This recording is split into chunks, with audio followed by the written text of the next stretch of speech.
आप लोग आज हम लाए हैं 10th क्लास का जो होने वाला है एग्ज़ाम 2025 में, उसका वीवीआई ऑल क्वेश्चन है। तो इसमें वीवीआई सारा क्वेश्चन रहेगा, ठीक है। तो जल्दी से आप लोग अपने दोस्तों को पास वीडियो को शेयर कर लीजिए और ये शुरू से बने रहिएगा, ठीक है। अगर आप हमारे चैनल पे पहली बार आए हैं तो चैनल को सब्सक्राइब कर लीजिएगा ताकि पूरा एग्ज़ाम आपको हेल्प मिले, ठीक है। तो वीडियो को शुरू करते हैं। पहला क्वेश्चन इसमें देखते हैं, प्रकाश कौन सा तरंग है। तो इसमें पहला क्वेश्चन है, प्रकाश कौन सा तरंग है। ध्वनि तरंग, विद्युत चुम्बकीय तरंग, समुद्री तरंग या इनमें से कोई नहीं। तो इसका सही आंसर हो जाएगा बी, विद्युत चुम्बकीय तरंग है।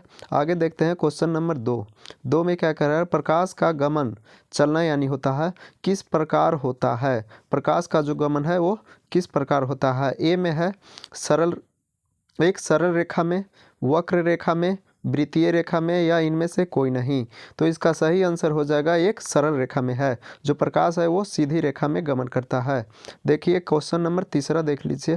क्वेश्चन नंबर 3 क्या कह रहा है, प्रकाश का सबसे बड़ा स्रोत कौन सा है। बल्ब है, दीपक है, जुगनू है, सूर्य है। तो प्रकाश का सबसे बड़ा स्रोत क्या है, ये चारों ऑप्शन में से क्या होगा, तो सूर्य जो है प्रकाश का सबसे बड़ा स्रोत है, ठीक है। आगे देखिए क्वेश्चन नंबर 4, समतल दर्पण द्वारा बना प्रतिबिंब होता है वास्तविक, ए में है वास्तविक, वक्रकार या काल्पनिक या इनमें से सभी। तो समतल दर्पण द्वारा जो प्रतिबिंब बनता है वो काल्पनिक बनता है, ठीक है। आगे देखिए क्वेश्चन नंबर 5, प्रकाश के परिवर्तन के कितने नियम हैं। तो प्रकाश के परिवर्तन के एक नियम है, 2, 3 या 4। तो इसका सही आंसर हो जाएगा, प्रकाश के परिवर्तन के कितने नियम हैं, तो 2 नियम होते हैं। यहाँ ये आंसर गलत दिया है, प्रकाश के परिवर्तन के 2 नियम होते हैं, ठीक है। आगे देखिए क्वेश्चन नंबर 5 हो गया। 6 देख लीजिए। 6, किसी समतल दर्पण के सामने रखी गई वस्तु का प्रतिबिंब कितनी दूरी पर बनता है। दोगुनी दूरी पर, दर्पण के निकट, समान दूरी या इनमें से कोई नहीं। तो समतल दर्पण के सामने रखी गई वस्तु का प्रतिबिंब कितनी दूरी पर बनती है, तो समान दूरी पर जितना, यानी कि ये दर्पण है, जहाँ वस्तु रहेगा उसी के समान दूरी पर प्रतिबिंब बनेगा, ठीक है। आगे देखिए क्वेश्चन नंबर 7, ठीक है। 6 हो गया। 7, वह कौन सा दर्पण है जिसमें सीधा और आवर्धित प्रतिबिंब का निर्माण करता है। आवर्धित प्रतिबिंब का निर्माण करता है। ए में देखिए, ए उत्तल दर्पण, अवतल दर्पण, समतल दर्पण या इनमें से सभी। तो 7 नंबर क्वेश्चन का सही आंसर क्या हो जाएगा, अवतल दर्पण में है, जो सीधा और आवर्धित प्रतिबिंब निर्माण करता है। आगे देखिए क्वेश्चन नंबर 8, निर्वात में प्रकाश का वेग कितना होता है। 3 × 10⁸ किलोमीटर प्रति सेकंड, 3 × 10⁸ किलोमीटर प्रति सेकंड। आगे है 3 × 10⁸ किलोमीटर प्रति सेकंड, 3 × 10⁸ किलोमीटर प्रति सेकंड। तो इसमें निर्वात में जो है प्रकाश का वेग 3 × 10⁸ किलोमीटर प्रति सेकंड होता है। पर 4 भी ऑप्शन सब सेम है, ठीक है। तो इसका कोई भी आंसर हो जाएगा, ठीक है। पर ये क्वेश्चन का ये आंसर याद रखिएगा, ठीक है। वहाँ पे आएगा दूसरा, मतलब ऑप्शन अलग अलग रहेगा, यहाँ सारा ऑप्शन सेम ही दे दिया है, 3 × 10⁸ किलोमीटर प्रति सेकंड, ठीक है। तो आगे देखिए क्वेश्चन नंबर 9 हम देख लेते हैं। क्वेश्चन नंबर 9, कौन सा प्रतिबिंब पर्दे पर उतारा नहीं जा सकता है। वास्तविक प्रतिबिंब, आभासी प्रतिबिंब, ए बी दोनों, जो वास्तविक और काल्पनिक इसको बोलते हैं, ये काल्पनिक है, ये वास्तविक है, या इनमें से कोई नहीं। तो कौन सा जो प्रतिबिंब है वो पर्दा पर नहीं उतारा जा सकता है, तो वो आभासी वाला होगा, ठीक है। काल्पनिक प्रतिबिंब को हम नहीं उतार सकते हैं, वास्तविक प्रतिबिंब को उतारते हैं। तो इसका सही आंसर हो जाएगा बी। आगे देखिए क्वेश्चन नंबर 10 देख लेते हैं, ठीक है। वाहन में चालक के सामने और बगल में कौन सा दर्पण लगा रहता है। उत्तल दर्पण, अवतल दर्पण, समतल दर्पण, पतला दर्पण। तो वाहन में चालक के सामने और बगल में कौन सा दर्पण लगा रहता है, तो वो रहता है उत्तल दर्पण, जो जिसको बोलते हैं हम साइड मिरर के रूप में उपयोग किया जाता है, ठीक है। आगे देखिए क्वेश्चन नंबर 11 हम लोग देख लेते हैं। सारा क्वेश्चन जो है वीवीआई है, ठीक है। आपका जो 2025 में एग्ज़ाम होने वाला है वो उसका VVI क्वेश्चन है। आगे क्वेश्चन नंबर 11 देख लीजिए, 11। ठीक है, दाढ़ी बनाने में किस प्रकार के दर्पण का प्रयोग किया जाता है? ऑप्शन देख लेते हैं, समतल दर्पण, उत्तल दर्पण, अवतल दर्पण या इनमें से कोई नहीं। इसको दूसरा नाम बोलते हैं हजामती।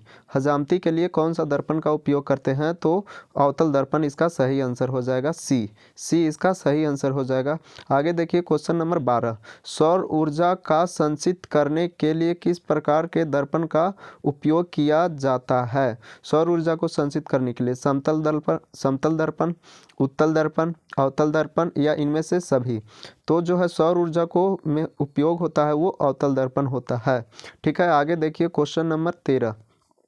क्वेश्चन नंबर 13 देख लेते हैं, किसी गोलीय दर्पण को फोकस दूरी और वक्रता त्रिज्या का संबंध कौन सा है? फोकस दूरी गोलीय दर्पण और वक्रता त्रिज्या को सी से डिनोट करते हैं, फोकस दूरी को F से और गोलीय दर्पण को R से। तो ये संबंध देखना है आपको। ठीक है, तो ये वाला में संबंध देख लेते हैं। तो इसका F बराबर R/2 होता है, F बराबर R/2। इसको गोलीय सूत्र भी बोलते हैं, गोलीय दर्पण का सूत्र भी बोलते हैं। आगे देखिए क्वेश्चन नंबर 14। क्वेश्चन नंबर 14 क्या कहता है? प्रतिबिंब की ऊंचाई एवं वस्तु की ऊंचाई का अनुपात क्या कहलाता है? प्रतिबिंब की ऊंचाई और वस्तु का ऊंचाई का अनुपात गुणांक कहते हैं, आवर्धन कहते हैं, विवर्तन कहते हैं या इनमें से कोई नहीं। तो इसका सही आंसर आप लोग बताइएगा कमेंट में। तो उसको आवर्धन बोलते हैं, प्रतिबिंब की ऊंचाई या और वस्तु की ऊंचाई। ठीक है, आगे देखिए क्वेश्चन नंबर, या आवर्धन बराबर इसका फार्मूला होता है, आवर्धन बराबर प्रतिबिंब की ऊंचाई बट्टे वस्तु की ऊंचाई। तो ठीक है, ये फार्मूला भी है। ठीक, तो अगर आप फिजिक्स का जो है, ये फिजिक्स का क्वेश्चन है सारा, तो अगर आपका ये फार्मूला भी याद है, आगे फार्मूला भी याद है आपको, तो उसमें से भी क्वेश्चन रहता है। ठीक है, आगे देखिए क्वेश्चन नंबर 15, किसी सर्च लाइट में किस दर्पण का उपयोग होता है? सर्च लाइट में किस दर्पण का? समतल दर्पण, अवतल दर्पण, उत्तल दर्पण या इनमें से कोई नहीं। तो सर्च लाइट में जो है वो अवतल दर्पण का उपयोग होता है, बी इसका सही आंसर हो जाएगा। आगे देखिए क्वेश्चन नंबर 16। क्वेश्चन नंबर 16 देख लेते हैं, किसी दर्पण की फोकस दूरी -20 सेमी है तो कौन सा दर्पण है? अगर उसका माइनस में रहेगा तो समतल दर्पण होगा या अवतल दर्पण होगा या लेंस तो नहीं होगा, या अवतल दर्पण होगा, या तो इसमें जो हो जाएगा वो आंसर इसका हो जाएगा अवतल दर्पण सही आंसर हो जाएगा। आगे देखिए क्वेश्चन नंबर 17। क्वेश्चन नंबर 17 देख लेते हैं, जब प्रकाश किरण एक माध्यम से दूसरे माध्यम में प्रवेश करती है तो अपने पूर्व पथ से विचलित हो जाती है। प्रकाश की इस घटना को कहते हैं, जो है एक माध्यम से दूसरे माध्यम में प्रवेश करती है। तो ये क्वेश्चन नंबर 17 का सही आंसर आप लोग बताइएगा। ठीक है, यहाँ अपवर्तन हो जाएगा या परिवर्तन है, परिवर्तन, अपवर्तन, विवर्तन या इनमें से कोई नहीं। तो इसका सही आंसर क्या हो जाएगा? सही आंसर हो जाएगा अपवर्तन। ठीक है, आगे देखिए क्वेश्चन नंबर 18। क्वेश्चन नंबर 18 देख लेते हैं क्या कर रहा है। क्वेश्चन नंबर 18, पानी से भरी बाल्टी की गहराई कम मालूम पड़ने का कारण है प्रकाश का क्या? प्रकाश का परिवर्तन, प्रकाश का वर्ण विक्षेपण, प्रकाश का अपवर्तन, ये परिवर्तन है ए में, इनमें से कोई नहीं। तो इसका सही आंसर क्या हो जाएगा? सही आंसर प्रकाश के अपवर्तन के कारण जो है पानी में बाल्टी में पानी रहता है उसका गहराई कम दिखाई देता है। आगे देखिए क्वेश्चन नंबर 19। क्वेश्चन नंबर 19 देख लीजिए, लेंस बनाने के लिए कौन सा पदार्थ उपयुक्त नहीं है? तो ये VVI क्वेश्चन है, ये हर एग्जाम में पूछता है। कांच का, प्लास्टिक का, जल का या मिट्टी का? तो लेंस बनाने में कौन सा पदार्थ उपयुक्त नहीं है? तो मिट्टी हो जाएगा। सही आंसर इसका हो जाएगा डी, मिट्टी। आगे देखिए अपवर्तन, क्वेश्चन नंबर 20 देख लीजिए, अपवर्तन का मान कौन सा है? अपवर्तनांक का मान कौन सा है? तो ये ए में है sin I/sin R। बी में है साइन आर बटे साइन आई, सी में है कि साइन आई गुना साइन आर, या इनमें से कोई नहीं। तो इसका सही आंसर हो जाएगा ए, साइन आई बटे साइन आर होता है अपवर्तनांक का। ठीक है, आगे देखिए क्वेश्चन नंबर 21। क्वेश्चन नंबर 21 देख लेते हैं। क्वेश्चन नंबर 21, दूरदृष्टि दोष से पीड़ित नेत्र रोगी को कौन सा लेंस से उपचार किया जाता है? जो दूरदृष्टि है वो कौन सा लेंस से उपचार किया जाता है? अवतल लेंस से, गोलाकार लेंस से, उत्तल लेंस से, या इनमें से कोई नहीं। तो दूरदृष्टि दोष है वो उत्तल लेंस से उपचार किया जाता है। अगर निकट दृष्टि दोष रहेगा तो अवतल लेंस। आगे देखिए क्वेश्चन नंबर 22। क्वेश्चन नंबर 22 देख लेते हैं। क्वेश्चन नंबर 22, निकट दृष्टि दोष आ गया यहाँ भी। निकट दृष्टि दोष की न्यूनतम दूरी क्या होती है? इसमें दूरी पूछ दिया, तो ये भी VVI क्वेश्चन है। 25 मीटर, बी में है 25 किलोमीटर, सी में है 25 फीट और डी में है 25 सेमी। तो निकट दृष्टि दोष की न्यूनतम दूरी होती है 25 सेमी। और अनंत पूछेगा, अनंत अगर पूछेगा तो उसका होता है, सॉरी ये दूर पूछेगा, दूर। अगर दूर दृष्टि निकट दृष्टि की सबसे दूर पूछेगा तो वो होता है अनंत, सॉरी अनंत होता है। ठीक है, अधिकतम देखने की क्षमता होती है वो अनंत होती है, न्यूनतम देखने की क्षमता होती है 25 सेमी। ठीक है, आगे देखिए क्वेश्चन नंबर 23। क्वेश्चन नंबर 23 देख लेते हैं। किसी वस्तु का प्रतिबिंब आँख के कौन सा भाग पर बनता है? पुतली पर, ए में है, बी में रेटिना पर, सी में कॉर्निया पर, डी में आइरिस पर। तो जो हमारे आँख में प्रतिबिंब बनता है वो कहाँ बनता है? पुतली पर, रेटिना पर, या कॉर्निया पर, या आइरिस पर। तो इसका सही आंसर हो जाएगा रेटिना पर। ठीक है, आगे देखिए क्वेश्चन नंबर 24। किसी दृष्टि दोष से बाइफोकल लेंस का व्यवहार किया जाता है? किस दृष्टि दोष में बाइफोकल लेंस का व्यवहार किया जाता है? यहाँ पूछ रहा है कि कौन सा दृष्टि दोष जो होगा उसमें बाइफोकल लेंस का प्रयोग किया जाएगा, या व्यवहार किया जाएगा। निकट दृष्टि दोष में, या दीर्घ दृष्टि दोष में, या जरा दृष्टि दोष में, या इनमें से कोई नहीं। तो यहाँ निकट में बता दिए, निकट में अवतल होता है, दीर्घ को ही दूर दृष्टि बोलते हैं, तो इसमें होता है उत्तल, और जरा दृष्टि में होता है बाइफोकल लेंस। ठीक है, तो इसमें सारा हो गया ऑप्शन। आगे देखिए क्वेश्चन नंबर 25 देख लेते हैं। पठन ग्लास, जो रीडिंग ग्लास होता है, कौन सा है? अवतल लेंस है, उत्तल लेंस है, या बेलनाकार लेंस है, या इनमें से कोई नहीं। तो जो पढ़ने वाला होता है ग्लास, उसमें कौन सा लेंस रहता है? तो उत्तल लेंस सही आंसर हो जाएगा इसका बी। क्वेश्चन नंबर 25 का सही आंसर हो जाएगा बी। आगे देखिए क्वेश्चन नंबर 26। निम्नलिखित में दर्पण सूत्र, VVI क्वेश्चन है, ये सिद्ध करने के लिए भी आता है कि दर्पण सूत्र को सिद्ध करें। तो इसका सही आंसर आप लोग बताइएगा।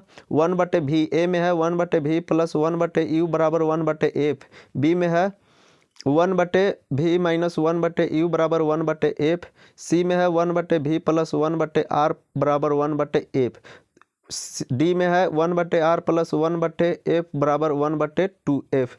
तो इसका सही आंसर आप लोग बताइएगा। अगर यहाँ लेंस रहेगा तो इसमें हो जाएगा माइनस वाला। यहाँ ऑप्शन जो है वो गलत है, ऑप्शन इस गलत दिया हुआ है।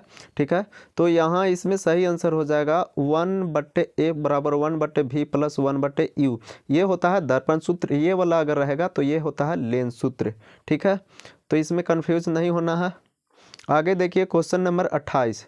क्वेश्चन नंबर 28, एक श्वेत प्रकाश किरण में कितने रंग होते हैं? जो श्वेत प्रकाश होते हैं उसमें कितने रंग होते हैं? 5, 6, 7, 4 है और 7। तो एक श्वेत प्रकाश जो होता है उसमें 7 रंग होता है, जिसको बोलते हैं विभिजोर। ठीक है, आगे देखिए क्वेश्चन नंबर 29। किस रंग का विचलन अधिकतम होता है? किस रंग का विचलन अधिकतम होता है? पीला का, लाल का, बैगनी का, या नीला का? विचलन का मतलब हुआ कौन सा जो रंग है इसमें वो कौन ज़्यादा फैलता है। विचलन ऐसा ही होता है विचलन। ठीक है, तो कौन सा प्रकाश रंग है वो ज़्यादा फैलता है? तो बैगनी, सी इसका सही आंसर हो जाएगा। ठीक है, आगे देखिए अपसारी लेंस। क्वेश्चन नंबर 30 देख लीजिए, अपसारी लेंस किसे कहा जाता है? अपसारी लेंस किसे कहा जाता है? एक होता है अपसारी, एक होता है अभिसारी। ठीक है, तो अपसारी जो बोलते हैं वो अवतल लेंस को बोलते हैं, उत्तल लेंस को बोलते हैं, बेलन लेंस को बोलते हैं। तो इनमें से बताइएगा कि अपसारी जो है वो कौन सा लेंस को हम बोलते हैं। ठीक है, तो इसका आप लोग आंसर बताइएगा। क्वेश्चन नंबर 30 का आप लोग बताइएगा ऑप्शन में। अपसारी लेंस किसे कहा जाता है, यही है क्वेश्चन। अपसारी लेंस अवतल लेंस को कहते हैं, उत्तल लेंस को, बेलन लेंस को, या इनमें से कोई नहीं। तो इसका सही आंसर क्या हो जाएगा? सही आंसर हो जाएगा ए। यहाँ जो ऑप्शन दिया है वो गलत है। ठीक है, तो अपसारी लेंस बोलते हैं अवतल लेंस को, और अभिसारी पूछेगा, अगर अभिसारी पूछेगा आप लोगों से तो अभिसारी हो जाएगा उत्तल लेंस को कहते हैं। अगर यही दर्पण में रहेगा, दर्पण में यही सब क्लियर कर देते हैं, दर्पण में रहेगा, दर्पण में रहेगा तो इसका अपोजिट हो जाता है। उत्तल लेंस को बोलते हैं, उत्तल दर्पण को बोलते हैं अभिसारी दर्पण, और अवतल दर्पण को बोलते हैं अभिसारी दर्पण। देखिए हम यहाँ पे लिख देते हैं, जो अपसारी है, अपसारी दर्पण में वो पूछेगा अगर, तो दर्पण में बोलते हैं उत्तल दर्पण को, उत्तल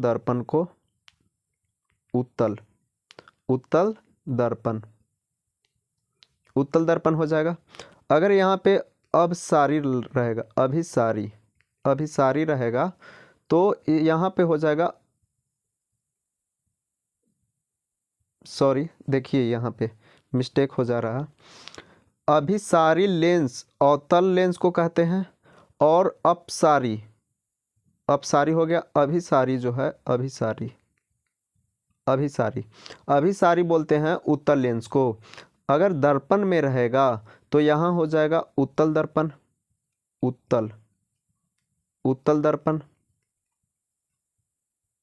ठीक है, अभिसारी जो बोलते हैं वो उत्तल दर्पण को बोलते हैं, अभिसारी जो बोलते हैं वो अवतल दर्पण को बोलते हैं, अवतल दर्पण को। तो अभी क्लियर हो गया होगा ये। ठीक है, अब सारी लेंस अवतल लेंस को बोलते हैं। ठीक है, आगे देखिए क्वेश्चन नंबर 31। वर्ण विक्षेपण किस प्रकाशीय प्रकरण में प्रदर्शित होता है? दर्पण में, लेंस में, प्रिज्म में, ग्लास लेंस में। तो वर्ण विक्षेपण जो है वो प्रिज्म में होता है। ऐसे प्रिज्म रहता है, इसमें इधर से प्रकाश आता है और 7 रंग बिखरता है। ठीक है, आगे देखिए क्वेश्चन नंबर 32। सूर्योदय से पूर्व और सूर्यास्त के बाद सूर्य का रंग कौन सा होता है? सूर्योदय के पूर्व नीला होता है, पीला होता है, काला होता है, या लाल होता है। तो सूर्यास्त के बाद और सूर्योदय से पूर्व, जो सूर्योदय से पहले होता है, वो प्रकाश का रंग कैसा होता है? तो लाल होता है। आगे देखिए क्वेश्चन नंबर 33 देख लेते हैं। क्वेश्चन नंबर 33, इसमें हम 50 क्वेश्चन को लिए हैं। ठीक है, 50 क्वेश्चन करेंगे इसमें। सूर्योदय ये हो गया। क्वेश्चन नंबर 33 देखना, आँख की रेटिना पर बनने वाला प्रतिबिंब किस प्रकार का होता है?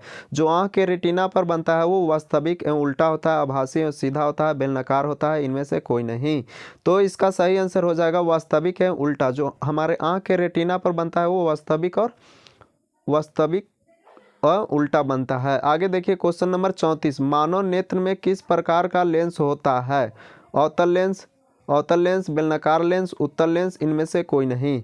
तो क्वेश्चन नंबर 34 का सही आंसर हो जाएगा, क्वेश्चन नंबर 34 का सही उत्तल लेंस हो जाएगा। तो क्वेश्चन नंबर 34 का सही आंसर हो जाएगा उत्तल लेंस। आगे देखिए क्वेश्चन नंबर 35 देख लेते हैं। क्वेश्चन नंबर 35 देखते हैं। आँख द्वारा वस्तु को स्पष्ट प्रतिबिंब बनाने के लिए किसके द्वारा समंजस क्षमता की क्रिया पूरी की जाती है? पुतली द्वारा, कॉर्निया द्वारा, सिलियरी पेशिया द्वारा, या नेत्र गोलक द्वारा। तो इसका सही आंसर आप लोग बताइएगा कमेंट में। तो इसका सही आंसर हो जाएगा सिलियरी पेशिया द्वारा। आगे देखिए क्वेश्चन नंबर 36, एक प्रिज्म कितने सतह होते हैं? एक प्रिज्म में कितने सतह होते हैं? 2, 3, 4। जो ऐसे प्रिज्म पढ़ा था उसमें ये पूछ रहा है 5। तो इसका सही आंसर बताइएगा। यहाँ पे ऐसे प्रिज्म हम पढ़ लेते हैं, तो इसमें कितने सतह हैं? 1 2 2 1 2 3। तो इसका सही आंसर हो जाएगा 3। आगे देखिए क्वेश्चन नंबर 37। क्वेश्चन नंबर 37 देख लेते हैं। लेंस की क्षमता का मानक क्या है? लेंस का क्षमता का जो है यहाँ पे मानक पूछ रहा है, किस में हम नापते हैं? सेमी में, मीटर में, किमी में, किलोमीटर में या डायप्टर में? तो लेंस की क्षमता का एसआई मात्रक क्या होता है? लेंस की क्षमता का एसआई मात्रक यहाँ पे पूछ रहा है, एसआई मात्रक। ठीक है, तो एसआई मात्रक आप लोग बताइएगा। तो लेंस की क्षमता का एसआई मात्रक हो जाता है डायप्टर। इसका सही आंसर हो जाएगा डी। आगे देखिए क्वेश्चन नंबर 38।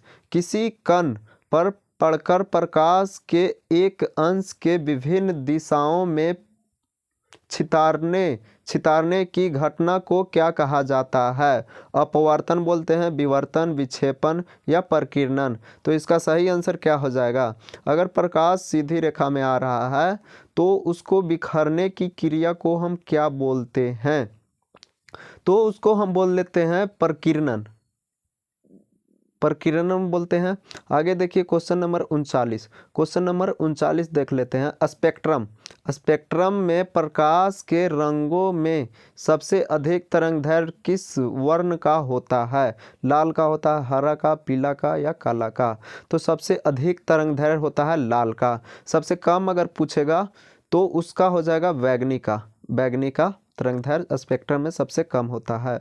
आगे देखिए क्वेश्चन नंबर 40 देख लेते हैं। किस वर्ण रंग की चाल महत्तम होती है? महत्तम लाल की होती है, हरा का, पीला का या बैगनी का? तो महत्तम सबसे अधिक किसका होता है? तो इसमें पूछ रहा है, यहाँ से सब प्रकाश जो है एक ही साथ चलता है। साथ जो होता है श्वेत प्रकाश में वो सब साथ ही चलता है। तो जिसका प्रकाश का रंग जो चाल है महत्तम अधिक रहता है वो सबसे पहले पहुँचता है। ठीक है, तो इसीलिए हमारे जो आकाश है वो ऐसे दिखाई देते हैं। तो क्वेश्चन नंबर 40 का सही आंसर हो जाएगा बैगनी। आगे देखिए क्वेश्चन नंबर 41 देख लेते हैं। आकाश में प्राकृतिक रूप से इंद्रधनुष का निर्माण प्रकाश की किस क्रिया द्वारा होती है? जो आकाश में प्राकृतिक इंद्रधनुष पूर्ण आंतरिक परिवर्तन, वर्ण विक्षेपण, अपवर्तन, इनमें से कोई नहीं। तो जो प्रकाश में इंद्रधनुष बनता है, ऐसे 7 कलर दिखाई देता है इसमें, तो वो किसके कारण बनता है? तो वर्ण विक्षेपण इसका सही आंसर हो जाएगा। आगे देखिए क्वेश्चन नंबर 42 देख लेते हैं। 8 क्वेश्चन और बचा हुआ है।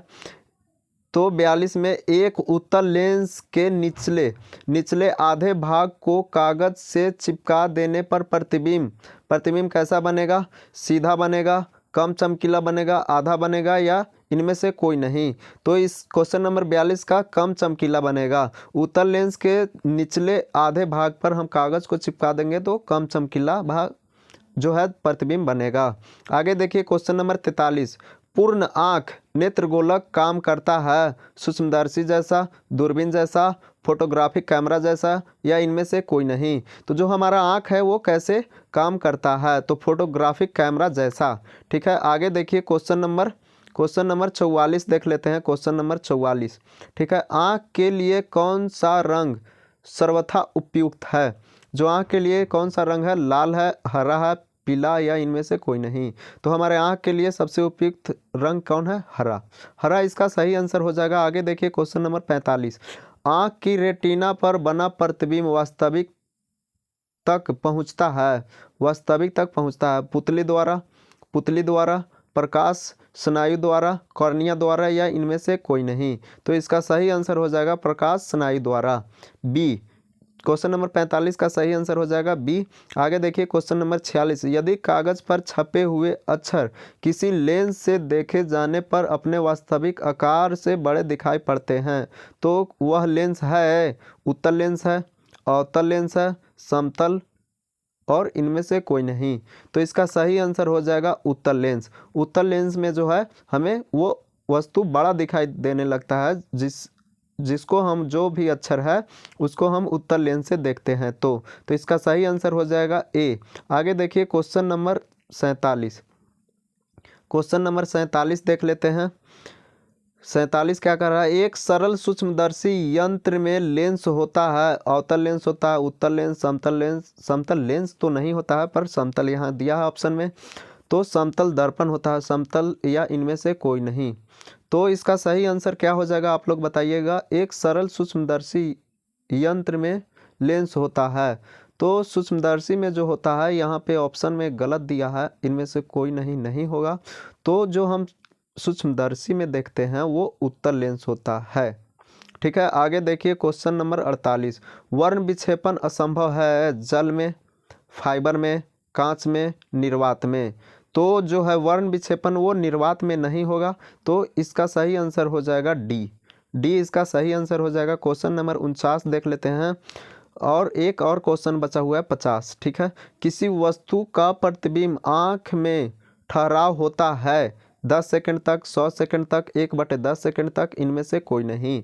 जो हमारे आँख प्रतिबिंब जो भी वस्तुएं देखता है तो उसका प्रतिबिंब कितना देर तक हमारे आँखों में रहता है, ठहराव रहता है, तो इसका 1/10 सेकंड हो जाएगा। ठीक है, आगे देखिए आज का लास्ट क्वेश्चन है। ठीक है, बाकी आगे हम वीडियो लाएंगे उसमें, और बहुत सारा ऐसे क्वेश्चन बचा है पर एक वीडियो में बना देंगे तो ज़्यादा लंबा हो जाएगा, तो इसलिए हम एक वीडियो में 85 क्वेश्चन लिए हैं। जो पहला चैप्टर इसमें, आगे फिर देखिए विद्युत धारा का क्वेश्चन है। तो यहाँ लास्ट क्वेश्चन आज का देखते हैं। और अगर हमारे आप ये चैनल पे पहली बार आए हैं तो चैनल को सब्सक्राइब कर लीजिएगा, पूरा एग्ज़ाम तक हम साथ देंगे। और 10वां के बाद आपको क्या करना है वो भी हम इसी यूट्यूब चैनल पे बताएंगे। ठीक है, तो एक अपसारी दर्पण जल में डुबोने पर व्यवहार करता है। दर्पण उत्तल दर्पण की सतह, समतल दर्पण की सतह, अभिसारी दर्पण की सतह, या इनमें से कोई नहीं। तो इसका सही आंसर क्या हो जाएगा, उत्तल दर्पण की सतह। ठीक है, तो आज के लिए बस इतना ही रहने देते हैं, बाकी आगे वीडियो हम ये जो बच रहा है क्वेश्चन वो दिखाएंगे, बनाएंगे। ठीक है, तो चलिए आज के लिए बस इतना ही, वीडियो को यहीं पे ख़त्म करते हैं। और अगर आप हमारे चैनल पे पहली बार आए हैं तो चैनल को सब्सक्राइब कर लीजिएगा, और वीडियो में कमेंट कीजिएगा ताकि हमें पता चले कि आपको वीडियो कैसा पसंद आ रहा है या नहीं। ठीक है।